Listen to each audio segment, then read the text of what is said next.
शांति शांति हरि ओम। আমরা ভগবদ গীতার দ্বিতীয় অধ্যায় দেখছি।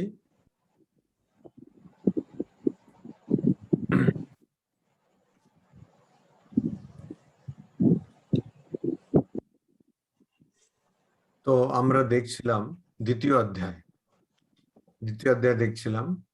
দ্বিতীয় অধ্যায়ে শেষে আমরা দেখেছি ৬৬ নম্বর শ্লোক, তাই তো কি রীতাদি? ঠিক তো? এবারে এখনই আপনারা সবাই দেখলেন যে জয়শ্রীদির নেটওয়ার্কটা খুব আনস্টেবল হয়ে গেছে, অর্থাৎ অস্থির হয়ে গেছে।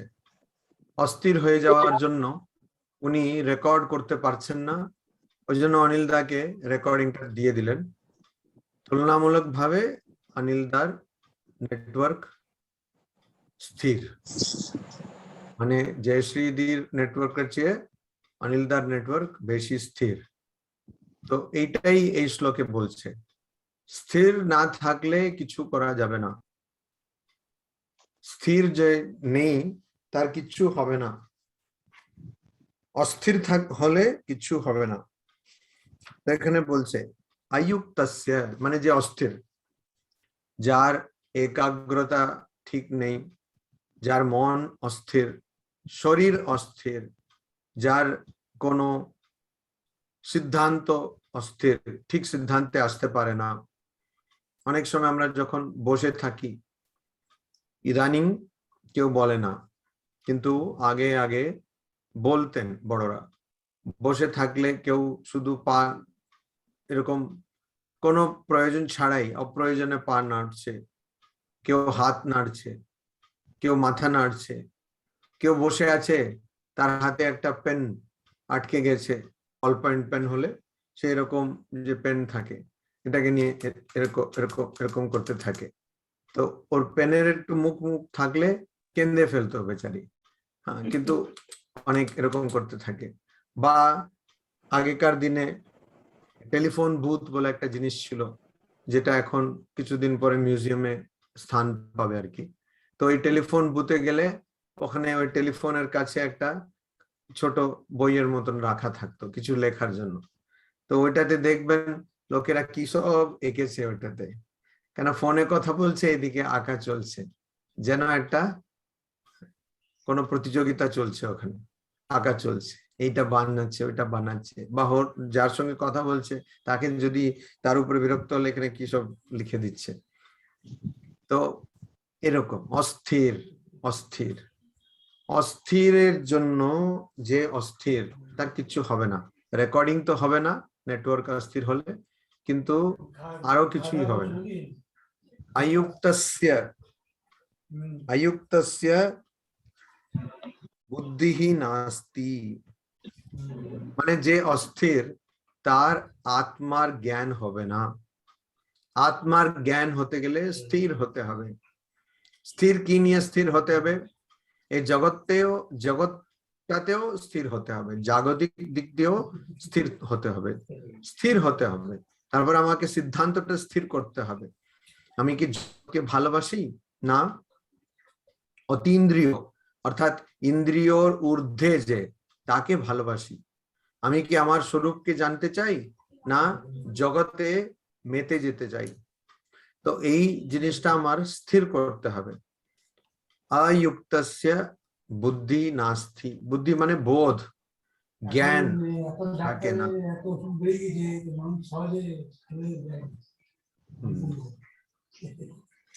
যারা ওই শিপ্রাজি নিজের মাইকটা মিউট করে দেবেন, শিপ্রাদি নিজের মাইকটা মিউট করে দেবেন।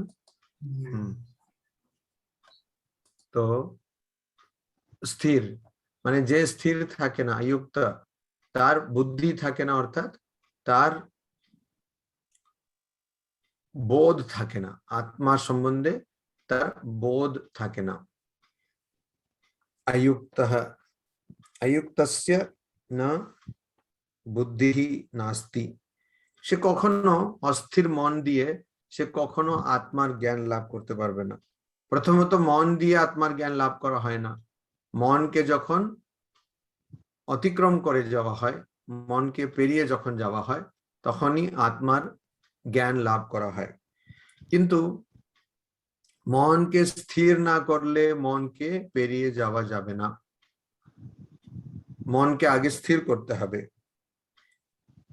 আয়ুক্তস্য ভাবনা চ না, আবার যার মন স্থির নয় তার আবার ভাবনাও থাকবে না, ধ্যান করতে পারে না। তো যে স্থির নয় সে একটা জায়গা থেকে আরেকটা জায়গায় যেতেই পারে না। এখন যদি অনিলদা ঠিক করেন যে আমি কোড়িকোড যাব, উনি যদি ঠিক করেন, তাড়াতাড়ি করবেন আশা করি, কিন্তু যখন ঠিক করবেন তখন উনি যদি স্থির না করতে পারেন যে ফ্লাইটে যাবেন না ট্রেনে যাবেন, ট্রেনে কেন যাবেন, কিন্তু ফ্লাইটে যাবেন না, কিরকম যাবেন, কোথায় থাকবেন, কোথায় উঠবেন, কি কি দেখবেন, কেরালা কতটা ঘুরবেন, এগুলো যদি ঠিক করতে না পারেন তাহলে ওনার যাওয়া হবে না। কেন, ওটা ঠিক করতে হবে, তো সেই অনুযায়ী টিকিট কাটতে হবে, সেই অনুযায়ী জায়গাগুলোতে বলতে হবে যে আমি আসছি, আমি এতদিন থাকবো ইত্যাদি, তো আবার সব ব্যবস্থা করতে হবে। তো ওইটা যদি ঠিক মতন স্থির না করতে পারে তাহলে সে যাওয়াটা হবে না, বা গেলেও খুব অসুবিধা হবে। তো ভাবনা মানে এইটুকু একটা কাজ করতে পারবে না একজন মানুষ যদি তার মন স্থির না থাকে। ভাবনা মানে ধ্যান, একটা কোনো বিষয়কে নিয়ে ধ্যান করা। এবারে যদি তার মন স্থির না থাকে তাহলে সে ধ্যান করবে কি করে? সে পারবে না ধ্যান করতে, কেন তার মন যেমন বাঁদর একটা গাছ থেকে লাফিয়ে আরেকটা গাছে ওঠে, সেরকম মন একটা চিন্তা থেকে লাফিয়ে আরেকটা চিন্তাতে গিয়ে বসে যায়। তো অস্থির মন, তাকে দিয়ে কিচ্ছু করা যাবে না, ধ্যান কি করবে, করতে পারবে না। তো আপনি যদি ভাবেন যে ঠিক আছে অস্থির মন, সে ভগবানের উপরে ধ্যান করতে পারে না ঠিকই, কিন্তু জাগতিক জিনিসের উপরে ধ্যান করতে পারে, ইন্দ্রিয় বিষয়ের উপরে ধ্যান করতে পারে, যদি এরকম কেউ বললে তাহলে তার উত্তর হচ্ছে না, সেটাও সম্ভব নয়। কেন সম্ভব নয়? কেন জাগতিক বিষয়েও কিন্তু কিছু করতে গেলে একাগ্রতার প্রয়োজন আছে। একাগ্র চিত্ত বা একাগ্র মন ছাড়া জাগতিক জিনিসও করা যাবে না। ওই জন্য তো পড়াশোনাতে তো আমাদের মনোযোগ লাগে, মনোযোগ ছাড়া পড়াশোনা তো করা যায় না, কনসেন্ট্রেশন ছাড়া বা একাগ্রতা ছাড়া পড়াশোনা করা যায় না। তা পড়াশোনা তো আর আধ্যাত্মিক জিনিস নয়, এটা জাগতিক, কিন্তু সেটা করা যায় না। ঠিক সেরকম টাকা সম্বন্ধে চিন্তা করতে গেলেও মনটাকে স্থির হতে হবে। অতএব জাগতিক হোক বা আধ্যাত্মিক হোক, যে কোনো কাজ করতে গেলে মনটাকে আগে স্থির করতে হবে। এই জন্যই স্বামী বিবেকানন্দ বলেছিলেন যে আমি যদি আবার শিক্ষা গ্রহণ করার সুযোগ পাই তাহলে আমি প্রথমত কি করব, আমি একাগ্রতার শিক্ষা নেব, শিক্ষা লাভ করব। কি করে মনকে একাগ্র করা যায়, এটা স্বামী বিবেকানন্দ বলেছিলেন, যেন ওনার একাগ্রতার খুব প্রয়োজন ছিল, একদম প্রয়োজন ছিল না, মানে কি একাগ্রতা। তিনি যাচ্ছেন, তুমি শুনো না,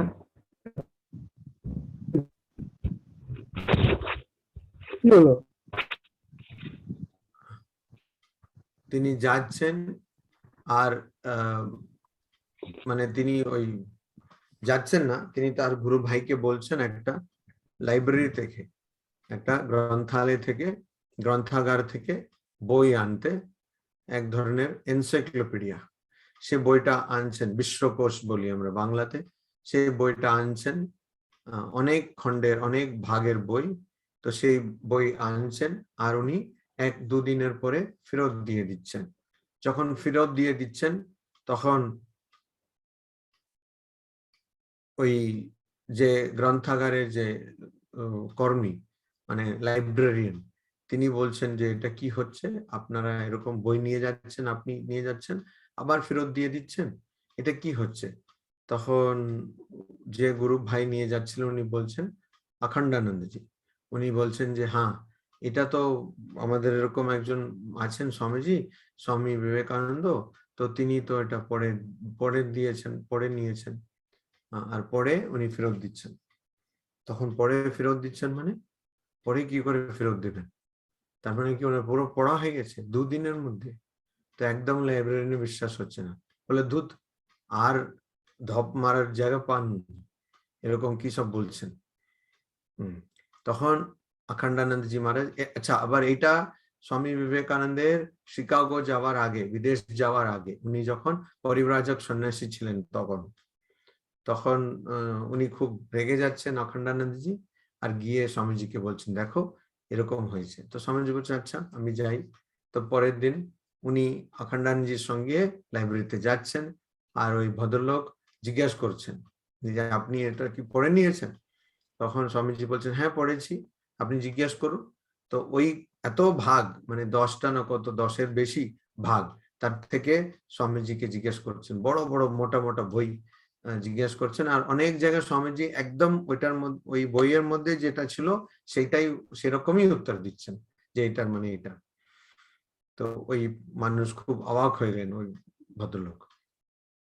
তো স্বামীজিকে কেউ জিজ্ঞেস করেছে যে কিরকম পড়তে হবে, তো বলছেন যে আগে এক একটা শব্দ করে পড়বে, তারপরে এক একটা বাক্য করে পড়বে, তারপরে এক একটা প্যারাগ্রাফ পরিচ্ছেদ করে পড়বে, তারপরে এক একটা পাতা করে পড়বে। শুনতে তো খুবই সহজ লাগে, কিন্তু হয় না ওরকম, অত সহজ না। যাই হোক, কথাটা হচ্ছে যে স্বামীজির যদিও একাগ্রতার কোনো প্রয়োজন ছিল না ওনার কাছে, একাগ্র মানে ওনার অনেক বেশি একাগ্র মন ছিল, কিন্তু তাও উনি বলছেন যদি আমি আবার শিক্ষা লাভের সুযোগ পাই, তাহলে আমি প্রথম শিক্ষা লাভ করব, একাগ্রতার পাঠ পড়ব, একাগ্রতার শিক্ষা লাভ করব। ওটা বলার কারণ হচ্ছে একাগ্রতা এত গুরুত্বপূর্ণ। মনটাকে যুক্ত হতে হবে, যুক্ত মানে নিয়ন্ত্রণের মধ্যে হতে হবে, বশে আনতে হবে, আমাদের বশে আনতে হবে। আমাদের এখানে একটা কুকুর আছে, এখন ওর ট্রেনিং চলছে, ট্রেনিং মানে ওকে প্রশিক্ষণ দেওয়া হচ্ছে। ওকে বলা হবে সিট, তো বসবে, স্টে মানে চুপচাপ বসবে, ওর সামনে খাবার রাখলে খাবে না, যতক্ষণ ওকে বলা হচ্ছে টেক, ও খাবে না। তো এরকম আমাদের মনটাও কুকুরের মতন, আমাদের মন যদিও বাঁদরের মতন, সেটাকে কুকুরের মতন করে দিতে হবে, প্রশিক্ষণ দিতে হবে। সে আমরা যেমন বলবো সেরকম সে কাজ করবে। যুক্ত মন হতে হবে, আয়ুক্ত মন হলে মানে প্রশিক্ষণ ছাড়া বা নিয়ন্ত্রণ ছাড়া অনিয়ন্ত্রিত মন যদি হয়, তাহলে সে মন দিয়ে কখনো আত্মার জ্ঞান লাভ করা যায় না, আত্মার জ্ঞান লাভ করা যায় না। সে মন দিয়ে কখনো ধ্যান করা যায় না। এবার ধ্যান মানে এটা নয় যে একজন বসে আছে সঙ্গে সঙ্গে সমাধিতে চলে গেল। ধ্যান মানে যে কোনো একটা নির্দিষ্ট বিষয়ের সম্বন্ধে বেশিক্ষণ চিন্তা, অবিচ্ছিন্ন চিন্তা, মানে কোনো আর কিছু তার মধ্যে আর কোনো চিন্তা আসছে না, সেরকম অনর্গল চিন্তা করা যায় না। সেরকম চিন্তা যদি একজনের মন যুক্ত না থাকে, অর্থাৎ সেটা প্রশিক্ষিত না থাকে, যদি নিয়ন্ত্রিত না থাকে, তাহলে এরকম চিন্তা করা যায় না, ভাবনা করা যায় না। আর তারপরে বলছে না অভাবয়তঃ চ শান্তি, শান্তি, সে ধ্যান করতে পারে না, একাগ্র হতে পারে না। আর বলছেন শ্রীকৃষ্ণ যে যে মন একাগ্র হতে পারে না, ধ্যান করতে পারে না, তার শান্তিও থাকে না, শান্তিও থাকে না, কারণ সে মনটাকে এক জায়গায় গুছিয়ে দিতে পারে না, মনকে প্রশিক্ষণ দিতে পারে না, মনকে একাগ্র করতে পারে না, মন দিয়ে ধ্যান করতে পারে না। তো ওখানে কি হয়, ওখানে শান্তিও থাকে না। অশান্তস্য কুতঃ সুখম, আর যেখানে শান্তি নেই ওখানে সুখ কোথায় থাকবে? থাকবে না, ওখানে সুখ থাকবে না।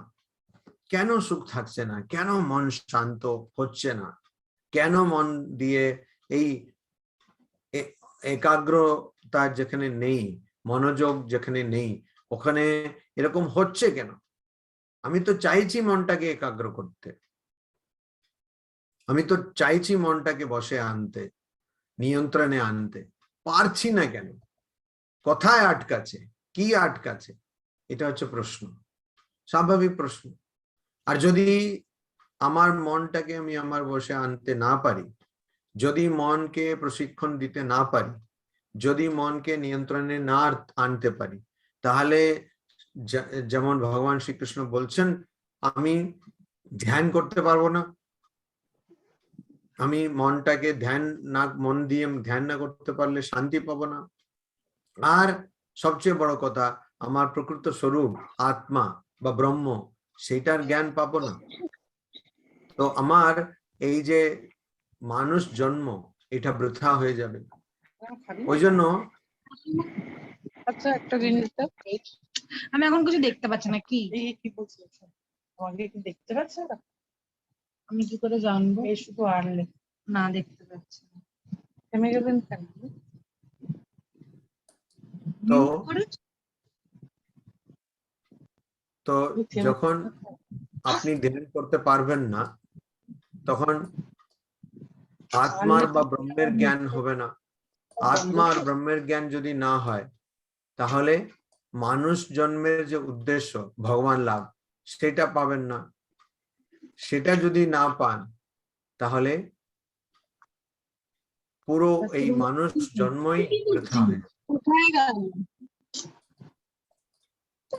মানুষ জন্মই বৃথা হয়ে যাবে।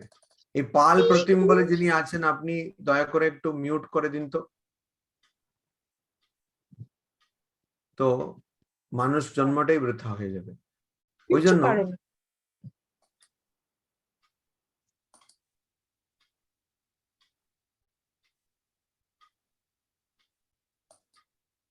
জন্য এখানে শ্রীকৃষ্ণ বলছেন যে আয়ুক্তস্য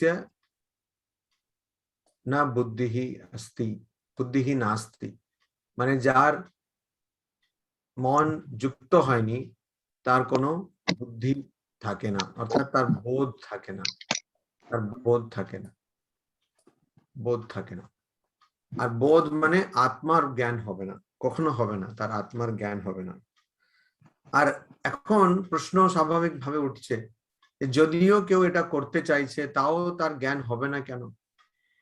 সে চাইছে, জ্ঞান লাভ করতে চাইছে, তাও তার হবে না কেন? তো তার উত্তরে শ্রীকৃষ্ণই মানে সেটা পরের শ্লোকেই বলে দিচ্ছেন। সেটা বলছেন, ইন্দ্রিয়ানাম হি চরতাম यन्मनः अनुविधीयते तदस्य हरति प्रज्ञाम वायुर नावम इव अम्बसी। আমি আগে বলেছি, ভগবদ গীতায় কিছু কিছু শ্লোক আছে, সেটাকে মুখস্থ করে রাখতে হবে। কেন মুখস্থ করতে হবে? এর জন্যই, যেমন আমরা এখন মোবাইলের যুগ, তো মোবাইলের যুগে কি হয়, মোবাইলের যুগে সবকিছু মোবাইলে পাওয়া যায়, সব ফোন নম্বর সবকিছু মোবাইল ফোনে পাওয়া যায়। আগেকার ফোনগুলোতে কিছু সীমা থাকতো, যে এতটাই ফোন নম্বর এতটাই তাতে থাকবে। এখন তো সেটা নয়, কেন সবই গুগলে আছে, তো সব ফোন নাম্বার পাওয়া যায়। আচ্ছা, সব ফোন নাম্বার পাওয়া যাচ্ছে, সব ইমেল, সবকিছু, মানুষের যত কিছু প্রয়োজন সবকিছু ফোনের মধ্যে রয়েছে। এই জন্য কেউ কিছু কোথাও লিখে রাখে না, কোথাও মুখস্থ করে রাখে না। কিন্তু তাও দু তিনটে ফোন নম্বর করে রাখতে হবে। ধরুন এই মোবাইলটা হারিয়ে গেল, তো কাকে ডাকবেন? ওই ফোন নম্বর, ওইটুকু দু তিনটে ফোন নম্বর মুখস্থ করা দরকার। ওই দু তিনটে ফোন নম্বর যদি আপনি মুখস্থ করে ফেলেন, তাহলে আর বাকিগুলো সব ঠিক আছে। যেমন জিমেলের ইউজার আইডি, মানে জিমেল আইডি আর পাসওয়ার্ড, সেটা মুখস্থ থাকতে হবে। সেটা থাকলে অ্যান্ড্রয়েড ফোন হলে বাকিগুলো সব আপনি ওখান থেকে পেয়ে যাবেন। ঠিক সেরকম ভগবদ গীতায় সব শ্লোক মুখস্থ না করলেও কিছু কিছু শ্লোক মুখস্থ করা খুব প্রয়োজন। কেন? এগুলোকে মনে করলে আমরা যে কোন বিপদে পড়তে পারি, সেটা আমরা বারবার নিজেকে মনে করে দিতে পারি। তো ওইরকম একটা শ্লোক হচ্ছে এটা, ইন্দ্রিয়ানাম হিচরতাম यन्मनो अनुविधीयते तदस्य हरति प्रज्ञाम वायुर्नावम इव अंभसी। কি শ্লোকের মানেটা কি? হি চরতাম, হি যে চরতাম যায় ইন্দ্রিয়ানাম ইন্দ্রিয়দের ইন্দ্রিয়গুলোর यत যেটা মনঃ মন অনুবিধীয়তে অনুকরণ করে বা মন তার পিছনে যায় তৎ ওইটা अस्य और वायुहु মানে ঝড়, ঝড়ের মধ্যে আম্ভসি জলের মধ্যে নাবম নৌকো ইব এর মতন প্রজ্ঞাম, প্রজ্ঞা মানে বুদ্ধি, হারাতি ওটাকে নষ্ট করে দেয় বা ওটাকে ছড়িয়ে দেয়। তো এখানে কি বলতে চাইছেন যে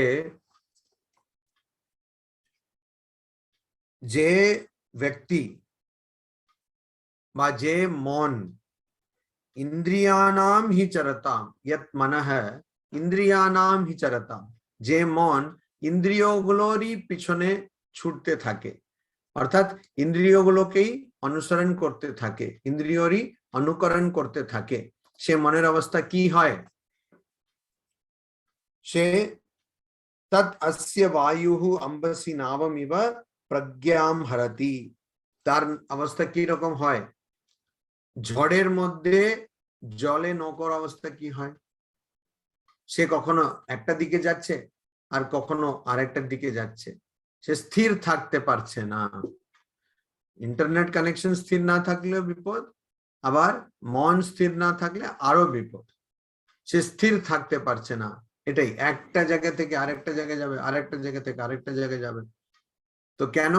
মন সে ইন্দ্রিয়র পিছনে ছুটছে, ইন্দ্রিয়গুলোর পিছনে ছুটছে। ইন্দ্রিয়গুলোর পিছনে ছুটছে মানে এখন বসে আছি, গীতা পাঠ হচ্ছে, আমি কম্পিউটারের সামনে বসে আছি বা মোবাইলের সামনে বসে আছি, জুমে গীতা পাঠ চলছে, ইতিমধ্যে একটা কোনো শব্দ এলো, কোথায় থেকে? কোথাও বাইরে থেকে এলো, তখন আমার কান কোথায় চলে গেল? ওইদিকে বাইরের দিকে চলে গেল। আমি যদি কানকে বলি আরে ঠিক আছে বাইরে থেকে তো শব্দ অনেক কিছু আসবে, তুমি এখন চুপ থাকো, এটা যদি আমি না বলতে পারি, আমার মন যদি সঙ্গে সঙ্গে কানের পিছনে ছুটে যায়, তাহলে আমি কি করে এই পাঠ, গীতা পাঠ, সেটা কি করে বুঝবো? বুঝবো কি? বুঝবো না। তাহলে আমার মন ওখানে চলে যাবে।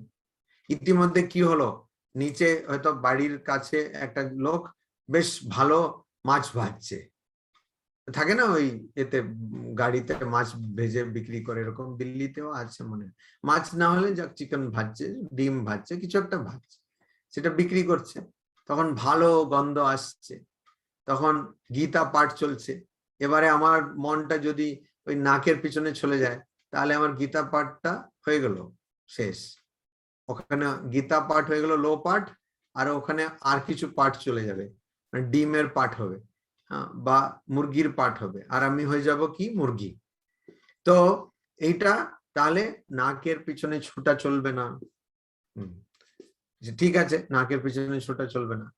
আমরা এখানে বসে আছি, তখন অনেকে থাকে বাড়িতে এরকম, ধরুন এখানে কম্পিউটার আছে, তো কেউ এসে ওই কম্পিউটারের ওই পাশে এসে এরকম করে মুখ ব্যাঙাবে, হ্যাঁ হ্যাঁ, বলবে আচ্ছা তুমি পাঠ করছো, এরকম হতে থাকে।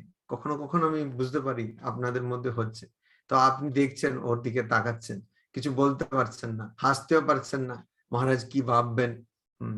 তো ওর দিকে তাকাচ্ছেন, তো এটা কি হলো? চোখ চলে গেল, মন চোখের দিকে চলে গেল, তাকে দেখতে শুরু করলো, এখানে মাঝে অনেক কিছু সে বাদ পড়ে গেল। ইন্দ্রিয়ানাম হি চরতাম यत मनः ইন্দ্রিয়ানাম হি চরতাম অনুবিধীয়তে, মানে যে মন ইন্দ্রিয়গুলোরই পিছনে ছুটে। তো সেরকম স্পর্শ, বসে পড়াশোনা করছেন, তো একজন এসে স্পর্শ করে দিল, সঙ্গে সঙ্গে মনটা ওইদিকে, কি হলো?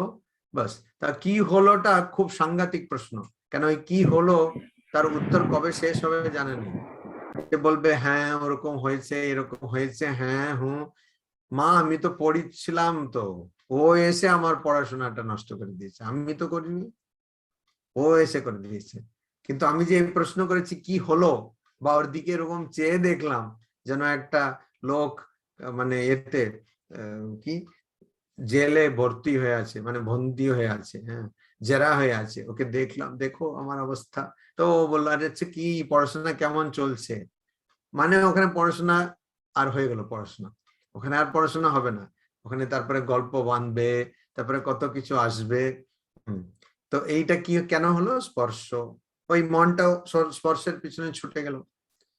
আমাদের একজন মহারাজ, উনি আমাদের এখন বিবেকানন্দ বিশ্ববিদ্যালয়, যেটা Ramakrishna mission educational and research institute, তো ওইটা Ramakrishna Vivekananda educational and research institute, RKMBERI, ওইটার উনি হচ্ছেন ভাইস চ্যান্সেলর।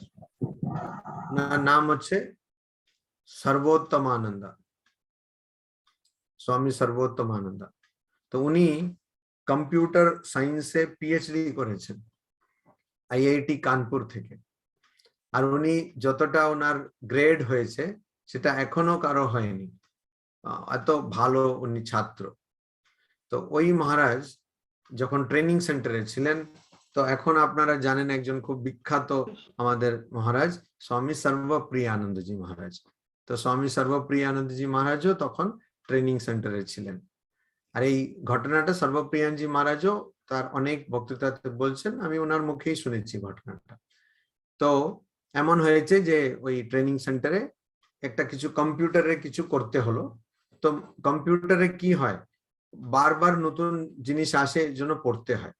তো মহারাজ সেই জিনিসটা অত তখন ওনার জানা ছিল না, ওই জন্য উনি একটা বই কিনলেন, এত মোটা বই কিনলেন।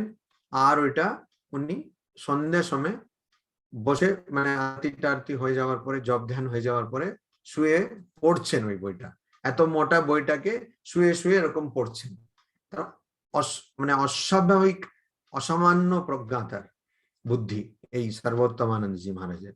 তো উনি ওরকম করে পড়ছেন। তখন যখন পড়ছেন, তখন এই সর্বপ্রিয়ানন্দজি মহারাজ, যিনি এখন নিউ ইয়র্কে আছেন, তিনি গিয়ে ওনাকে ডাকলেন, বলে মহারাজ বলে ডাকলেন। তো 7-8 বার সাড়াই পাচ্ছে না। তারপরে উনি কি করলেন, পায়ের বুড়ো আঙ্গুলটাকে ধরে এরকম ঝাঁকুনি দিলেন, তখনও কিন্তু সাড়া পাচ্ছেন না, পড়ে যাচ্ছেন পড়ে যাচ্ছেন পড়ে যাচ্ছেন।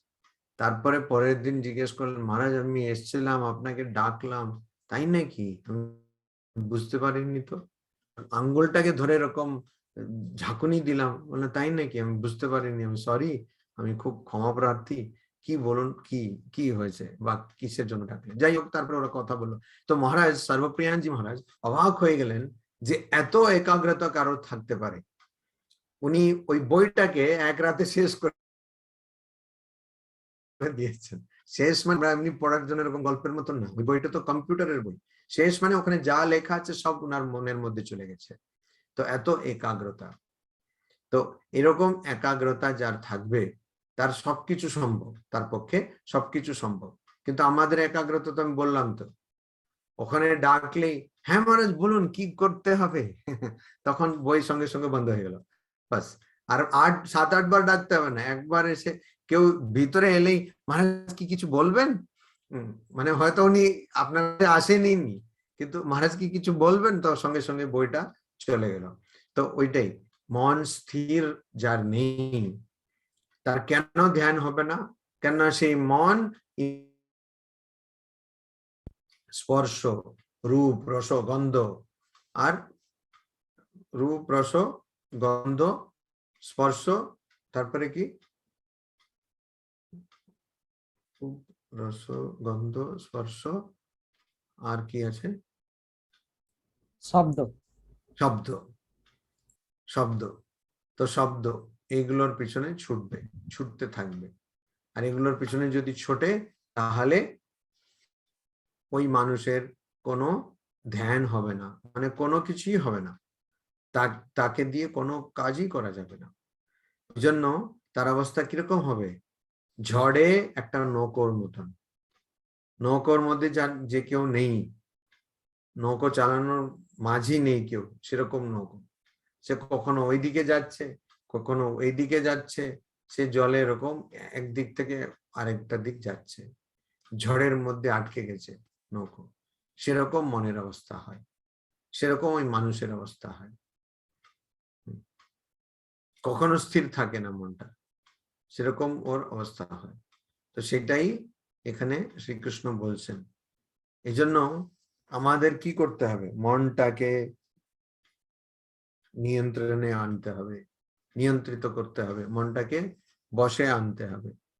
ওটা যদি না আনি তাহলে আমাদের এই অসুবিধা হবে, আমাদের এই অসুবিধা হবে। তো মনটাকে আগে বশে আনতে হবে, আমাদের নিয়ন্ত্রণে আনতে হবে, না হলে মনটা কোথাও স্থির থাকতে পারবে না।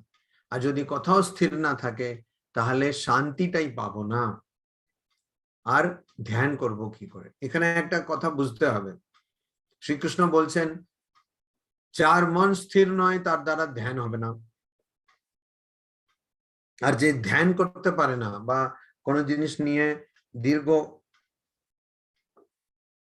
চিন্তা করতে পারে না, দীর্ঘকাল চিন্তা করতে পারে না, তার সুখ কোত্থেকে হবে। ধ্যান যদি না করতে পারে তাহলে তার কপালে শুধু দুঃখই দুঃখ আছে, কোনো সুখ থাকবে না। তো সেই জিনিসটা শ্রীকৃষ্ণ খুব পরিষ্কার এখানে বলছেন। এই জন্য পরের শ্লোকে বলছেন, 68 নম্বর শ্লোকে বলছেন, তস্মাদ ইয়স্য মহা নিগৃহীতানি সর্বশঃ ইন্দ্রিয়াণি ইন্দ্রিয়ার্থেভ্যঃ তস্য প্রজ্ঞা প্রতিষ্ঠিতা।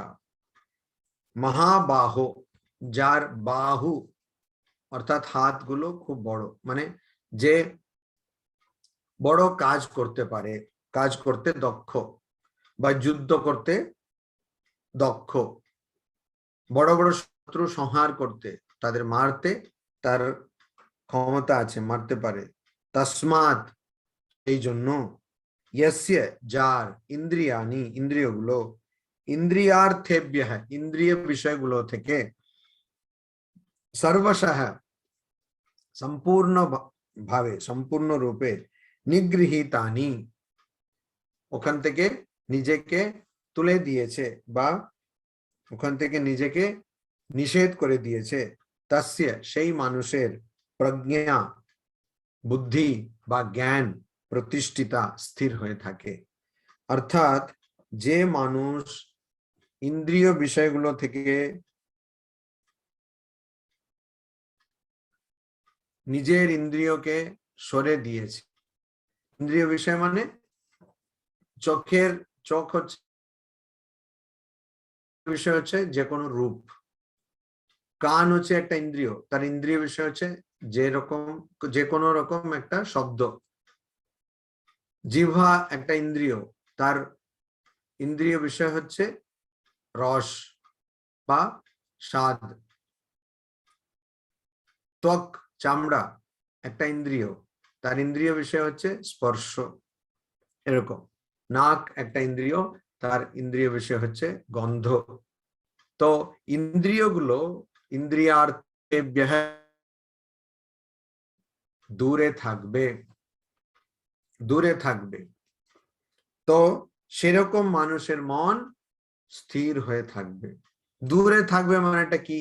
ওহো, তাহলে আমি কি কিছু দেখবো না, কিছু শুনবো না, কিছু খাবো না, কোনো কিছুটাকে স্পর্শ করব না, কোনো গন্ধটা আমার নাকে যাবে না, এটাই কি আপনি বলছেন? না, অবশ্যই এগুলো করতে হবে, নাহলে শরীরটাকে বাঁচিয়ে রাখতে গেলে এগুলো করতে হবে, সংসারে থাকতে গেলে এগুলো করতে হবে। তাহলে তাহলে কি, তার মানে এটা করবো কি, কিন্তু আমার নিয়ন্ত্রণ থাকবে যে কোনো সময়। যেমন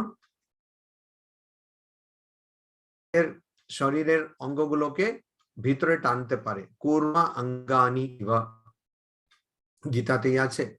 তো সেরকম আমি নিজের ইন্দ্রিয়গুলোকে ইন্দ্রিয় বিষয় থেকে সরিয়ে আনতে পারবো, বা সরিয়ে আনার ক্ষমতা আমার মধ্যে থাকার চাই। নিজের ইন্দ্রিয়গুলোকে ইন্দ্রিয় বিষয় থেকে সরিয়ে আনা। তো ভালো বিরিয়ানির গন্ধ আসছে, কিন্তু আমার নাকটা সে গন্ধটা নেবে না। ভালো গান শুনছি আমি, অরিজিতের গান শুনছি, কিন্তু আমার কান সেদিকে যায়। ভালো একটা কেউ এসে আমার সামনে এসে কিসব করছে হাসি পাওয়ার মতন, কিন্তু আমি হাসবো না, কেন এখন আমি গীতা পাঠ করছি, আমার মনটাকে আমি টেনে দিয়েছি, আমি টেনে ইন্দ্রিয় বিষয়গুলো থেকে টেনে দিয়েছি, এখন আমার এটাতে কোনো ইচ্ছা নেই, আমি এটা করব না, এই কাজটা আমি করব না, এখন আমি গীতা পাঠ করব, বা আমার যদি পড়াশোনা হয় তাহলে আমি পড়াশোনা করব, আমি এইসবেতে আমার এখন মন নেই। এরকম ইন্দ্রিয়গুলোকে ইন্দ্রিয় বিষয়গুলো থেকে টেনে নেওয়া, সেটা করতে হবে। তখন সেই মানুষের প্রজ্ঞা প্রতিষ্ঠিতা, তার বুদ্ধি সবসময় স্থির হয়ে থাকবে, মন স্থির হয়ে থাকবে। মন আর বুদ্ধি যদি স্থির হয়ে থাকে তাহলে কি হবে, সে মানুষটির কোনো দুঃখ হবে না,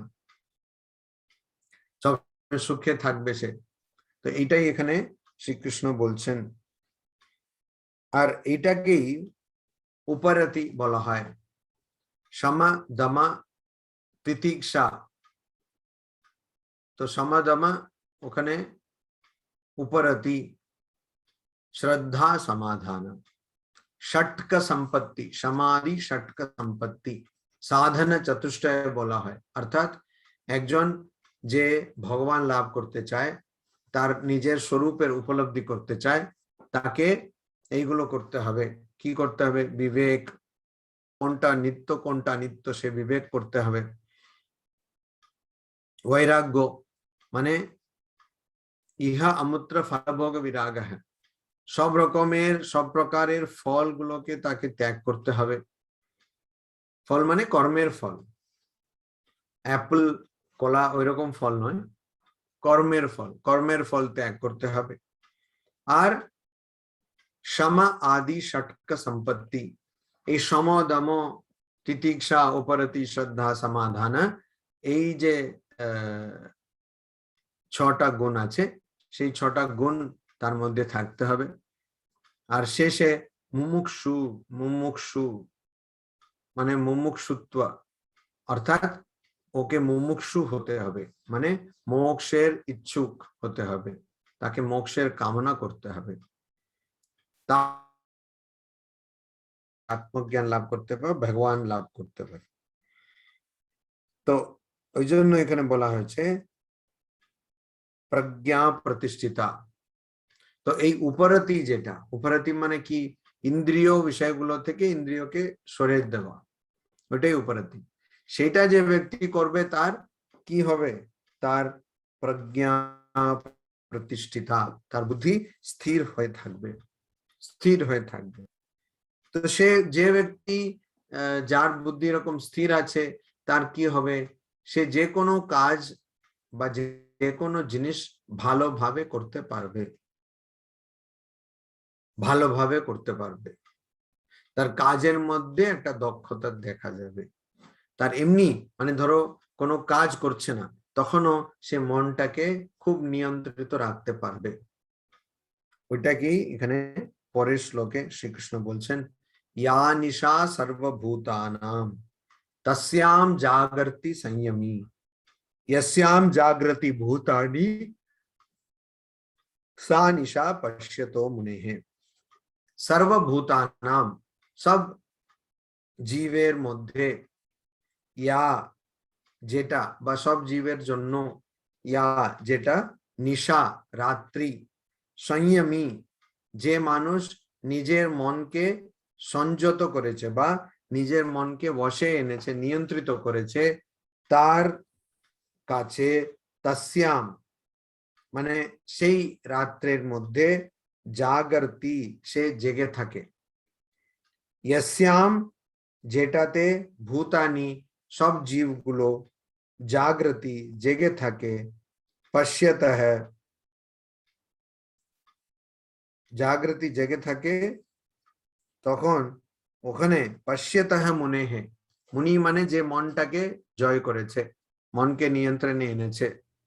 আর পশ্যতে মুনেঃ মানে যে ব্যক্তি পশ্যতঃ দেখছে, কি দেখছে, আত্মাকে দেখছে, নিজের স্বরূপকে দেখছে, অর্থাৎ যে নিজের স্বরূপকে উপলব্ধি করেছে, আত্মাকে উপলব্ধি করেছে, সেই রকম মুনির কাছে যেটা নিশা, চা নিশা, ওইটা রাত্রি। কি রাত্রি? মানে যখন সব জীব জন্তু, সব জীবগুলো শুয়ে থাকে, অর্থাৎ যখন বাকি জীবগুলোর জন্য ওটা রাত্রি, তখন একজন যিনি সংযত, যিনি নিজের মন আর ইন্দ্রিয়গুলোকে নিজের নিয়ন্ত্রণে নিজে বশে এনেছেন, যার সংযম আছে, নিজের বশে এনেছেন, সেই সংযত সংযত এই ব্যক্তির কাছে যেটা অন্যদের জন্য রাত্রি, সেটা ওই ব্যক্তির জন্য রাত্রি নয়, সেটা দিন। মানে সে জেগে থাকে।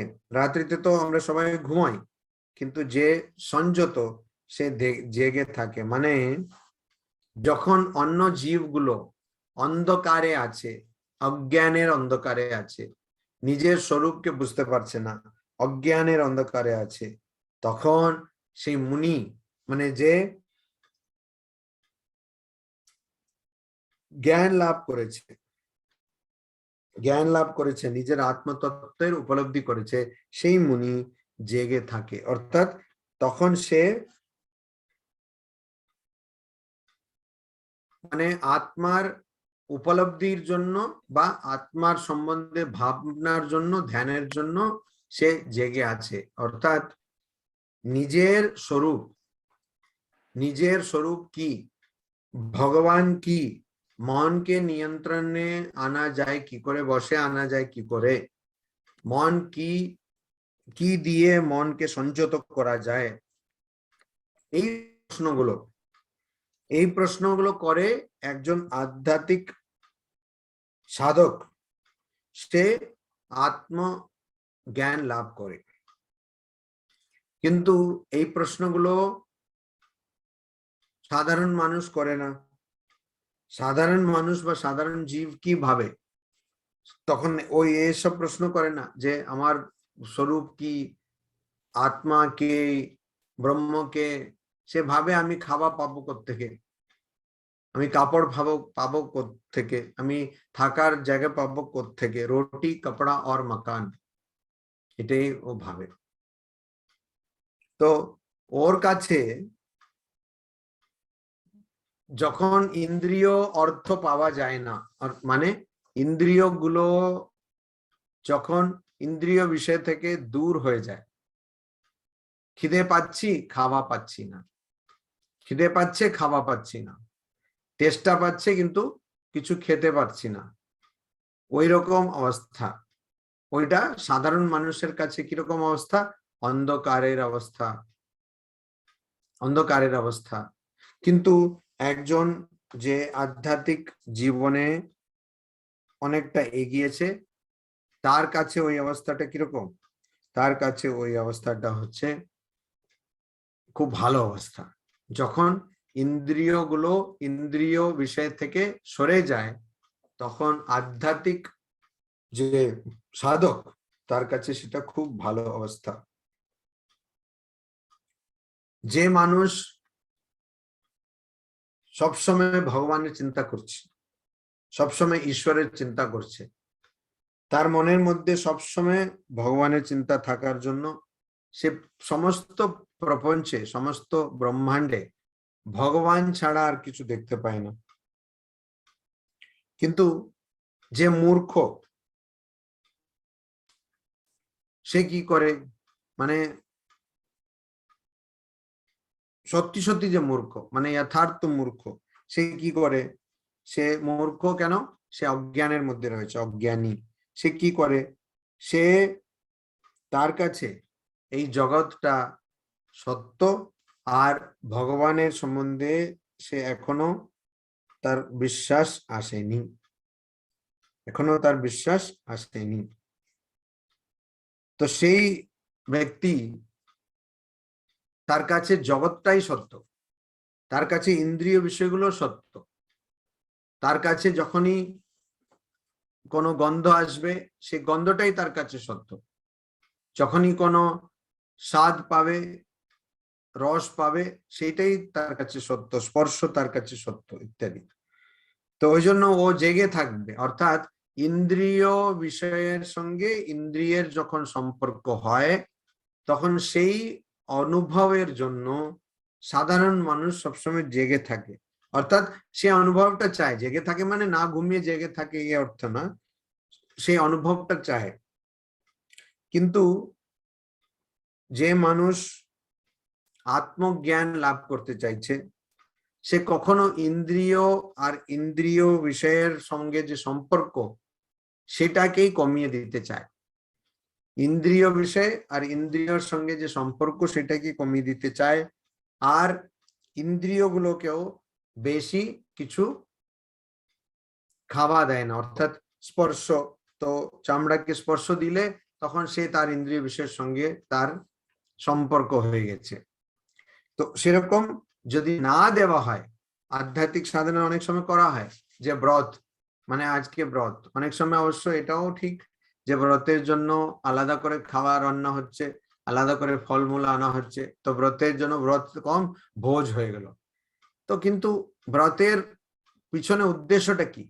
যে আমি কিছুক্ষণের জন্য হলেও আমি নিজেকে একটু বঞ্চিত রেখে, মানে নিজের ইন্দ্রিয়গুলোকে একটু বঞ্চিত রেখে আমি সাধন করব।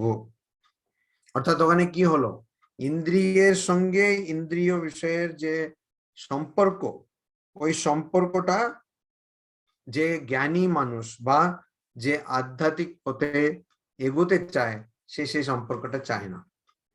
ফলে ওই সম্পর্কে, ইন্দ্রিয় আর ইন্দ্রিয় বিষয়ের মধ্যে যে সম্পর্ক, সেই সম্পর্কের ক্ষেত্রে জ্ঞানী ঘুমিয়ে আছে।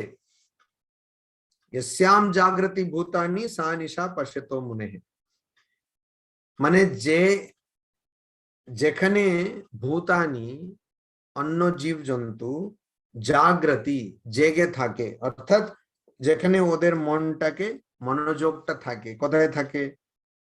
অনিত্য বস্তুগুলোতে থাকে। অনিত্য বস্তুগুলোতে সব জীব জন্তুর মন থাকে। সা নিশা পশ্যতো মুনেঃ, সেটাকে মনে, অর্থাৎ যে মনকে বসে এনেছে, যে ব্রহ্মকে দেখেছে, আত্ম সাক্ষাৎকার করেছে, সে মনে করে যে আহা, এই ইন্দ্রিয় আর ইন্দ্রিয় বিষয়ের যে খেলা, সেটা সত্যিকালে রাত্রের সমান, মানে ওখানে কিচ্ছু পাওয়া যাবে না। আর যখন সাধারণ মানুষ, তাকে যদি ইন্দ্রিয় বিষয় থেকে দূরে নিয়ে যাওয়া হয়, তার ইন্দ্রিয়কে দূরে নেওয়া যাওয়া হয়, তাহলে সে সেটাকে মেনে নিতে পারে না, তার খুব রিয়াকশন হয়, সে ওটাকে মেনে নিতে পারে না। কেন? তার কাছে সেটা রাত, মানে যে অজ্ঞানী, তার কাছে মনের সংযম হচ্ছে রাত্রের মতন। আর যে জ্ঞানী, তার কাছে মনের সংযম হচ্ছে দিনের মতন। তো মনের সংযমের জন্য অজ্ঞানী সে কাজ করবে না, জ্ঞানী কিন্তু মনের সংযমের জন্য প্রচুর খাটবে। এটাই এখানে বলা হয়েছে, এটা এখানে বলা হয়েছে। তারপরের শ্লোকটা একটু আছে, কিন্তু আমরা আজকে এখানে শেষ করি।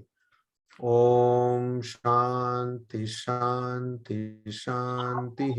হরি ওম তৎসৎ। শ্রী রামকৃষ্ণার্পণমস্তু।